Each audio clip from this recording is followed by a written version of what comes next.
Other interesting business news, you have sad news. You have the Mini Cooper. They might be killing the stick shift, which, why make the damn thing at all? Of all the vehicles that are perfectly embodied to have a stick shift, it's the Mini Cooper. It's one of the best things BMW ever did. Back in the day, if you see the old school Mini Coopers, I believe if you look at the delineation of the logo, if it's not capitalized and it says Mini Cooper, then it's the original, British-owned company, which perhaps can only be best appropriately compared to the public sector in inefficiencies. They had that same model car for decades, and they never made a profit. I believe it was 30 to 40 years, the same machines making the same car, and even, again, if you use a machine longer, the cost per unit goes down, they still couldn't make a profit. It was abysmal. But BMW actually they wanted to get into manufacturing SUVs and get that growing market. So back in the day, they bought a bunch of British automotive companies and properties, and a lot of those brands were bundled together. One of the few that they kept after they tried to buy Range Rover, Land Rover, that did not turn out very well.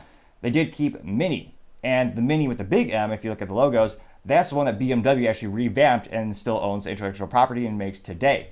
And they did a great revamp. They did a whole silly movie called The Italian Job that basically was a commercial for it, or so it seemed.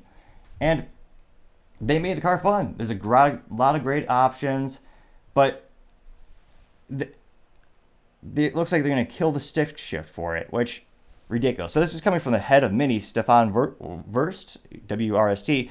In her interview with Top Gear, he said, quote, this is Stephanie, so probably a gal, we won't have a manual, unfortunately. This is the news coming after the Mini reintroduced the manual transmission on the Cooper hatchback for the 2023 model year. The new Mini Cooper hatch will have both an EV version and an ICE, internal combustion engine, with an automatic transmission. Ridiculous. Now, it looks like the final versions of the current generation Cooper with the manual gearbox will roll off the assembly line in February 2024, according to Mini. And of course, they're saying, if there's unprecedented demand or some variable, maybe it'll come back. But right now, the outlook is not good in that regard. And I mean, this is coming after just days ago where we learned that Volkswagen, they're killing the stick shift for the Golf GTI.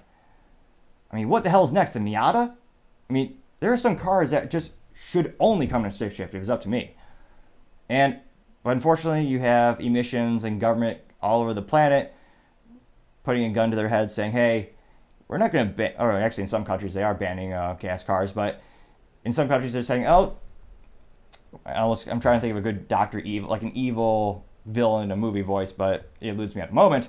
They're saying, well, we're not going to ban manual transmissions or V8s, but we're going to say if your tailpipe emissions don't hit this crazy obscure pie in the sky number, then you can't make cars.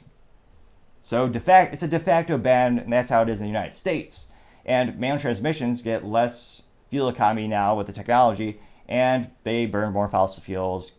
So unfortunately, the demise is near for them, unless we fervently write to our elected officials appropriately wherever you live, as well as automotive companies, letting them know, hey, we love the manual transmission, don't get rid of it. Why don't you focus on some real problems and do some real good in the world? But then again, they're politicians, so they probably won't.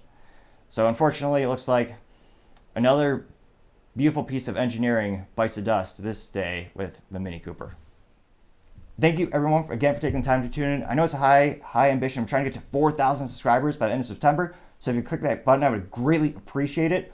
Also, really appreciate the comments and the likes.